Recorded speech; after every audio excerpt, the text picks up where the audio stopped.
বিচার পেল মাটিগাড়া। আরজি করের বিচার কবে? আরজি করে তরুণীকে ধর্ষণ করে খুনের ঘটনা মাস গড়াতে চললেও এখনো বিচার অধরা। বিচারের দাবিতে কর্মবিরতিতে জুনিয়র ডাক্তাররা।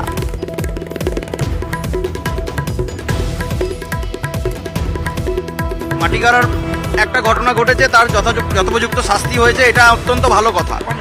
কম সময়ের মধ্যে হয়েছে, এইটা প্রমাণ করে যে চাইলে দেওয়া যায়, এই অর্থে আশার আলো। কিন্তু আশার আলো এক্ষেত্রে আমরা আমাদের সম্মিলিত শক্তি, আন্দোলনের শক্তি, যার মাধ্যমে এই নক্কারজনক ঘটনাকে যা ঢাকার চেষ্টা চলছে, দোষীদের আড়াল করার চেষ্টা চলছে, তার বিরুদ্ধে যে লড়াই সমবেতভাবে আজকে গোটা রাজ্যের মানুষ নেমেছে, গোটা দেশের মানুষ নেমেছে, সেই শক্তির জন্য আমরা আশার আলো।